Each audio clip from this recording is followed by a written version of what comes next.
Jessica, can you take on an extra shift tomorrow? My manager's voice cracked through the phone, exhaustion dripping from every word.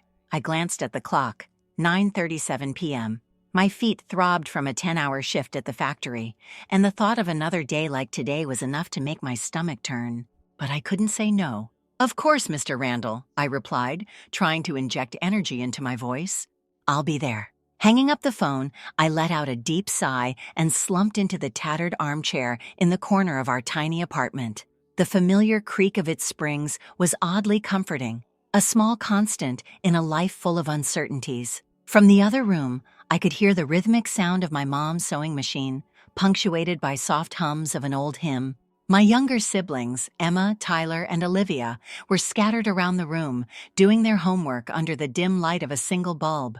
I was the oldest of 4, and when our father passed away unexpectedly, life as we knew it fell apart. His death left us not only with a hole in our hearts, but also with a mountain of debt. Mom, who had spent years as a homemaker, was forced to pick up whatever sewing jobs she could find, working tirelessly to keep a roof over our heads.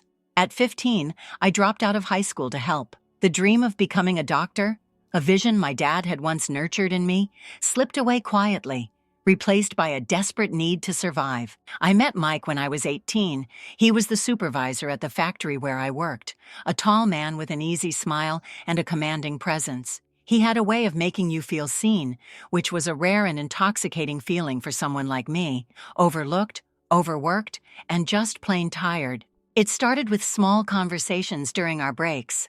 "You've got a sharp mind," he told me once, catching me off guard. "Don't let this place dull it." By the time I turned 20, we were married. Looking back, I realized I was chasing a dream, a life where someone else took care of the burdens that had weighed me down for so long. Mike promised stability, love, and a chance to build something together. I believed him because I wanted to. At first, married life felt like stepping into the sunlight after years of shadows. Mike insisted I quit my job at the factory, saying he wanted me to focus on being a homemaker. "You've worked hard enough, Jess," he said, pulling me into a warm hug. "Let me take care of you now." I didn't argue. The idea of not having to clock into the factory every day felt like a gift. I threw myself into creating a home, taking pride in decorating our modest apartment and experimenting with new recipes. Mike seemed to appreciate my efforts, coming home each night with a kiss on the forehead and a grateful smile. But as the months passed, something shifted. The affectionate glances turned into distracted nods, the compliments into critiques. "Why is the sink full of dishes?" he'd ask, his tone sharp. Or, "The apartment looks cluttered, Jess. What do you even do all day?" I didn't know how to respond. My days were filled with chores and errands, but they felt invisible. Like I was invisible. I chalked it up to stress from his job, convincing myself that things would get better. The turning point came during our second anniversary dinner. We were at a small Italian restaurant, a rare night out that Mike had planned as a surprise. I was halfway through my plate of fettuccine when he leaned back in his chair, sipping his wine. "You know," he started, his voice casual, "I've been thinking, it might be time for you to pick up a part-time job." I blinked, caught off guard. "I thought you wanted me to stay home." "Well, things are tighter than I expected," he said, waving his hand dismissively. "And honestly, it wouldn't hurt for you to contribute. You don't want to be a freeloader, do you?" The word hit me like a slap. A freeloader? I had given up everything, my job, my independence, even my dreams, to support him. And now I was a freeloader. From that night on, Mike's behavior grew colder. He began to micromanage every aspect of our finances, giving me an allowance that barely covered groceries. If I mentioned needing more, he'd sigh dramatically and mutter something about budgeting. Any attempt to talk about my feelings was met with indifference or outright mockery. One evening, as I was folding laundry, I overheard him on the phone. "She's so clueless sometimes," he said, laughing. "But what can you expect from someone who didn't even finish high school?" His words gutted me. I knew I wasn't as educated as he was, but I had always tried to make up for it with hard work and dedication. Hearing him belittle me so casually made me feel small, like a child pretending to play house. A few months later, I found a bank statement in his coat pocket. It showed a series of withdrawals I didn't recognize, along with charges for expensive restaurants and jewelry stores. My heart sank. I confronted him that night. my voice trembling as I held up the statement. "Who is she, Mike?" He didn't deny it. "You're overreacting," he said, rolling his eyes.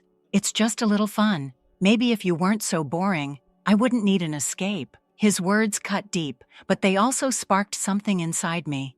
A flicker of anger that had been buried under years of self-doubt. For the first time, I saw Mike for who he really was. A man who thrived on control, who fed his ego by belittling me. I realized then that I couldn't keep living like this.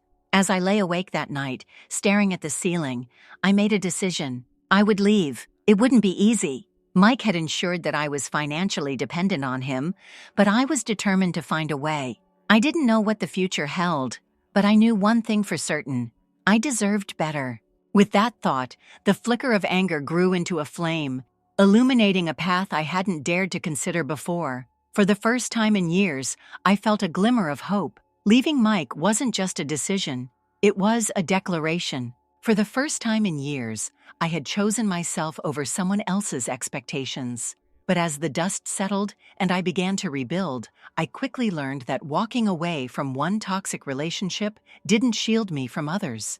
If anything, my family's expectations became heavier, pressing down on me like an invisible weight. It started subtly. My mom's calls became more frequent, and her voice carried a tone of urgency I hadn't heard before. "Jessica, we're struggling this month," she said one evening. "Tyler's college tuition is due, and the car broke down again. I hate to ask, but could you help?" I had just landed a job as a receptionist at a local clinic. It wasn't glamorous, but it was a step forward, a steady paycheck, and a chance to save for my own future. Still, the guilt tugged at my heart. After all, Mom had sacrificed so much for us after Dad passed. How could I say no? "Of course, Mom," I replied, masking my hesitation. "I'll transfer some money tonight." That became the norm. Every month there was a new crisis. Olivia needed books for school, Tyler needed a new laptop, and the electric bill was overdue. At first, I didn't mind. Helping my family felt like the least I could do after everything they had done for me. But as time went on, the requests grew bolder, and my own needs seemed to fade into the background. One afternoon, I stopped by Mom's house to drop off some groceries. As I walked in, I noticed a brand new flat-screen TV mounted on the wall. My stomach tightened. "Mom, where did this come from?" I asked, trying to keep my tone neutral. "Oh, Tyler bought it with his refund check," she said casually, not meeting my eyes. "Isn't it nice?" A wave of frustration surged through me. The same Tyler who needed my help with tuition had splurged on a luxury item.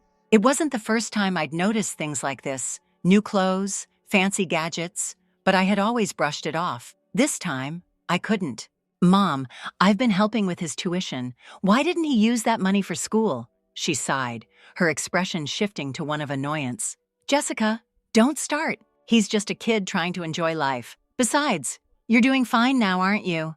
I wanted to argue, to tell her that I wasn't doing fine. I was working overtime just to keep my head above water. But the guilt silenced me, as it always did. Instead, I swallowed my frustration and left, vowing to set boundaries next time. Next time came sooner than I expected. A week later, Emma called me in tears. "Jess, I messed up," she sobbed. "I maxed out my credit card, and Mom said you could help me pay it off." I felt my grip on the phone tighten. "Emma, you're 17. Why do you even have a credit card?" "Mom got it for me," she admitted, her voice barely a whisper. "She said it would teach me responsibility, but I didn't realize how quickly the interest would add up." The anger bubbled up again, but this time, I let it out. "Emma, I can't keep bailing everyone out. I've got bills too, you know. And this isn't teaching you responsibility, it's teaching you to rely on me." Her tears only made me feel worse, but I stood my ground.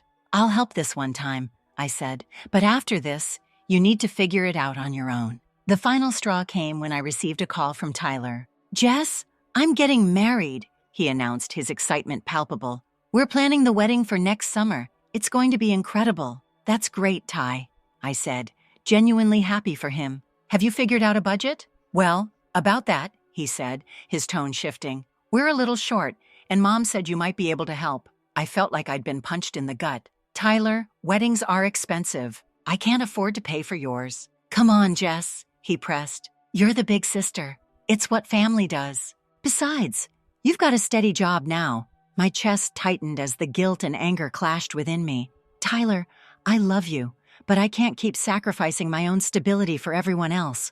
I'm sorry. He hung up without saying goodbye. That night, I sat in my small apartment, staring at my bank statements. Despite working long hours, my savings had barely grown. Every time I managed to set aside a little, another family crisis wiped it out. I felt trapped in a cycle of giving, unable to break free without feeling like I was abandoning the people I loved. But as I stared at the numbers, a realization hit me. My family wasn't just leaning on me, they were taking advantage of me, and I had let them. For years, I had believed that sacrificing my own happiness was the price of being a good daughter, a good sister. But now, I saw it for what it was, a pattern that would never end unless I ended it. I took a deep breath, my resolve hardening. It was time to have some difficult conversations. I didn't know how they would react, but I knew one thing for sure. I couldn't keep pouring from an empty cup. It was time to take control of my life, no matter how much it hurt. The decision to set boundaries with my family was easier said than done. For years, I had been their safety net, their go-to solution for every problem. Taking that away would force them to face the consequences of their own choices. A truth I was both prepared for and terrified of. What I wasn't prepared for was the betrayal that followed. It began innocently enough. My mother called me one evening, her voice unusually sweet. "Jessica, honey, how are you?" I immediately sensed an ulterior motive. "I'm fine, Mom." "What's up?" "Well," she started, dragging the word out. "You remember how the house has been having plumbing issues? The bathroom is practically unusable, and the repairman said it'll cost around $4,000 to fix." I clenched my jaw. "That's a lot of money, Mom." "I know," she said quickly, "but I thought maybe you could help us out. Just this once." My chest tightened as frustration bubbled to the surface. "Mom, we've talked about this.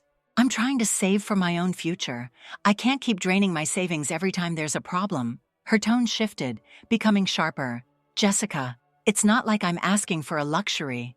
This is a basic necessity. Are you really going to let your family suffer because you're too selfish to help?" The word stung, but I held firm. "I'm not being selfish. I've helped so many times before, and I can't keep doing it. You'll have to figure something else out." She hung up without another word, leaving a heavy silence in her wake. A week later, I received a frantic call from Tyler. "Jess, why would you do this to Mom?" "What are you talking about?" I asked, confused. "She told me you refused to help with the plumbing. Do you know how bad things are at the house? She's been crying every night because of you." I sighed, feeling the familiar weight of guilt pressing down on me. "Tyler, I'm sorry the house is in bad shape, but I've already given more than I can afford. I need to focus on my own life for once." His tone grew cold. "You're unbelievable. After everything Mom's done for you, this is how you repay her?" Before I could respond, he hung up. I sat there, stunned, as the realization hit me. My family didn't see me as a person with my own needs and struggles. To them, I was nothing more than a source of money. Things took a darker turn when Emma called me a few days later. "Jessica, I need to tell you something," she whispered, her voice trembling. "What is it?" I asked, worried. "I overheard Mom and Tyler talking. They're planning to take money from your account." My heart dropped. "What are you talking about?" "They said you've been selfish, and it's time you learned a lesson. Mom said she still has your banking information from when you used to send money, and Tyler agreed to help her transfer it." Shock and betrayal coursed through me. "Emma, are you sure?" "Yes," she said, sounding near tears. "I didn't know what to do, so I called you. Please don't tell them I told you. They'll never forgive me." I thanked her and hung up, my hands shaking as I stared at my phone. My own mother and brother were plotting to steal from me. The people I had sacrificed so much for were willing to betray me in the worst way imaginable. That night, I changed all my passwords and contacted my bank to secure my accounts. The next day, I confronted my mother. "Mom, we need to talk," I said, walking into her house. She looked up from the couch, feigning innocence. "What's wrong, Jessica?" "I know what you and Tyler were planning," I said, my voice trembling with anger. Emma told me everything. Her expression shifted, guilt flashing across her face before she masked it with defiance. "You're being dramatic. We weren't going to take anything without your permission." "Don't lie to me, Mom," I snapped. "I trusted you, and you were going to steal from me." Her face hardened. You've left us no choice. You used to be so generous, but now you're hoarding your money like some greedy miser. What happened to you, Jessica? Have you forgotten where you came from? The words cut deep, but I refused to back down.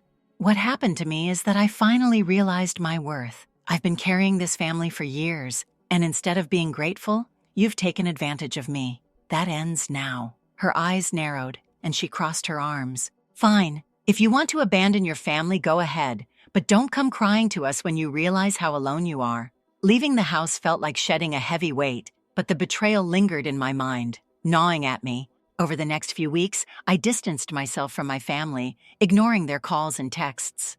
Tyler left angry voicemails accusing me of tearing the family apart, while Mom sent guilt-laden messages begging me to reconsider. The breaking point came when I received a call from Olivia, my youngest sister. "Jess, Mom's been telling everyone you stole money from the family." My heart sank. "What?" "She's been telling neighbors, relatives, anyone who will listen. She said you've been making tons of money and refusing to share it, even though we're struggling." Tears welled up in my eyes as anger and heartbreak collided. "Why would she do that?" "I don't know," Olivia said softly. "But I believe you, Jess. I know you wouldn't do something like that." Her words brought a small measure of comfort, but the damage was done. My reputation within my extended family was in tatters, and I had no way to defend myself against the lies. That night, as I sat in my apartment, I realized something important. My family's betrayal had nothing to do with me. Their actions were a reflection of their own flaws and insecurities, not my worth. I couldn't control what they did or said, but I could control how I responded. For the first time in years, I felt a sense of clarity. I didn't need their approval or validation to move forward. I was done being their scapegoat, their safety net, and their punching bag. It was time to take back my life, and this time, there would be no turning back. The decision to confront my family and cut them off financially was not made lightly. Years of emotional manipulation and financial dependence had created an invisible chain binding me to them. Breaking it would be painful, but I knew it was the only way to reclaim my life and dignity. I waited until Sunday afternoon, a time I knew they'd all be home. With a trembling resolve, I drove to my mother's house. The knot in my stomach tightened as I pulled into the driveway. Tyler's truck was parked out front, and Olivia's car was in the driveway. The thought of facing them all at once made my chest tighten, but I reminded myself why I was doing this: to end the cycle. As I stepped inside, the familiar scent of my mother's lavender air freshener greeted me. The house, as always, was cluttered with mismatched furniture and scattered toys from Olivia's kids. My mother was in the kitchen, her back to me, while Tyler sat on the couch scrolling through his phone. "Jessica," my mom called, without turning around. Her tone clipped. "Did you bring groceries? We're out of milk and bread." I closed the door behind me with a deliberate thud, catching Tyler's attention. He glanced up and smirked. "Look who finally decided to show up." Ignoring his taunt, I stepped further into the room. "We need to talk, all of us." My mother turned, her brow furrowed. "Talk about what?" "About everything," I said, my voice steady despite the storm brewing inside me. "The money, the lies, the way you've treated me." We gathered in the living room, an air of unease settling over the room. Olivia sat beside me, offering a small, supportive smile, while Tyler leaned back in his chair with his arms crossed, radiating defiance. My mother perched on the edge of the couch, her expression a mixture of irritation and feigned confusion. "Jessica," my mother began, her voice softening. "If this is about the plumbing, this isn't just about the plumbing," I interrupted. "It's about how you've all treated me like a walking ATM. I've sacrificed so much to help this family, but instead of gratitude, I've been met with entitlement and betrayal." Tyler scoffed. "Oh, here we go again." The martyr speech. I turned to him, my anger bubbling to the surface. "Do you think I wanted to spend years bailing you out of your bad decisions? Covering your rent when you gambled your paycheck away? Paying for your kids' school supplies because you refused to take responsibility? I did all of that out of love, but not once have you shown any appreciation. Instead, you plotted to steal from me." His smirk faltered, and his face darkened. "Emma shouldn't have told you that." "She did," I shot back, "because she has a conscience, unlike you." My mother interjected, her tone sharp. "Jessica, that's enough. Tyler's made mistakes, but he's family. We don't air our dirty laundry like this." I turned to her, my voice trembling with emotion. Family doesn't treat each other the way you've treated me. You've taken advantage of my kindness at every turn, and when I finally set boundaries, you tried to ruin my reputation. Do you know how humiliating it is to have relatives call and accuse me of stealing from you?" She opened her mouth to respond, but I cut her off. "I'm done, Mom. I'm done being the one who fixes everything. From now on, you'll have to figure it out without me." The room fell silent, the weight of my words hanging heavy in the air. Olivia reached over and squeezed my hand, her support giving me strength. My mother's face hardened, her lips pressed into a thin line. "So that's it?" she asked, her voice dripping with bitterness. "You're just going to abandon us?" "No," I said firmly. "I'm freeing myself. I've spent years putting everyone else's needs above my own, but it's never been enough. It's time for me to focus on my own life, my own goals." Tyler muttered under his breath. "Selfish?" I stood, my hands trembling, but my resolve unshaken. If taking care of myself makes me selfish, then so be it. I won't apologize for wanting to live a life free of manipulation and guilt. As I turned to leave, my mother called out, "Jessica, wait." I paused, glancing over my shoulder. Her expression had softened, but I could see the calculation in her eyes. "What if we promise to change? We'll stop asking for money. We'll—" "Save it," I said, cutting her off. "I've heard those promises before, and they never last. Actions speak louder than words, and I've seen enough to know nothing will change." With that, I walked out the door, feeling a mix of relief and sadness. The weight of years of obligation began to lift, replaced by the uncertainty of a future without them. It wasn't an easy decision, but it was the right one. Over the next few weeks, I took steps to ensure they couldn't manipulate me again. I blocked Tyler's number and instructed my bank to flag any unauthorized attempts to access my account. I moved to a new apartment, far from the neighborhood where my family lived, and focused on building a life for myself. The fallout was immediate. My mother left tearful voicemails, oscillating between guilt trips and pleas for forgiveness. Tyler sent angry texts, accusing me of destroying the family. Even some relatives reached out, urging me to reconsider, but I stood firm. For the first time in my life, I was living for myself, not for them. It wasn't easy, and the loneliness was sometimes overwhelming, but I reminded myself of the peace and freedom I had gained. One day Olivia called me, her voice hesitant. "Jess, I wanted to say thank you for standing up to them." I blinked in surprise. "What do you mean?" "I've been watching how they treated you for years, and it wasn't right. You've inspired me to set boundaries, too. I don't want to raise my kids in that toxic environment." Her words brought tears to my eyes.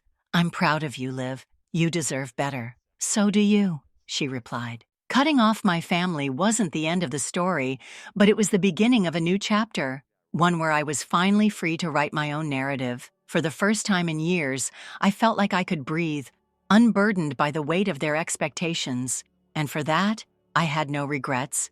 Walking away from my family was the hardest decision I'd ever made, but it was also the most liberating. For the first time in my life, I was in control of my destiny. The fear of failure still lingered, but it was no longer paralyzing. It was a challenge, a motivation to prove to myself that I could thrive, not just survive. The first step was building a stable life. My new apartment, though modest, was my sanctuary. I spent weekends turning the blank walls into a space that reflected my personality, bright, hopeful, and full of potential. I painted the walls a soft yellow, hung up my own artwork, and created a cozy reading nook by the window. For the first time, I felt at home, not just in a physical sense, but in my own skin. Professionally, I threw myself into my work. With my mind free from constant financial worry and emotional manipulation, my creativity flourished. I proposed a marketing campaign for a small local business, a bold, unconventional idea that resonated deeply with their audience. It went viral, bringing in not just revenue for the company, but also recognition for me. My boss was thrilled, and I earned a long overdue promotion. With the extra income, I started to invest in myself. I took evening classes to refine my skills, joined a professional network, and attended seminars. I was determined to grow, not just in my career, but as a person. A few months later, I was invited to speak at a local business conference about my approach to marketing. Standing in front of a room full of professionals, I felt the weight of my past fall away. The girl who once cowered under her family's judgment now stood confidently, sharing ideas with a captivated audience. When I finished, the applause was thunderous. For the first time, I believed in my own worth. One of the attendees approached me after my presentation, a woman named Sophia, who owned a thriving tech company. "Your ideas are refreshing," she said, handing me her card. "We'd love to collaborate with you."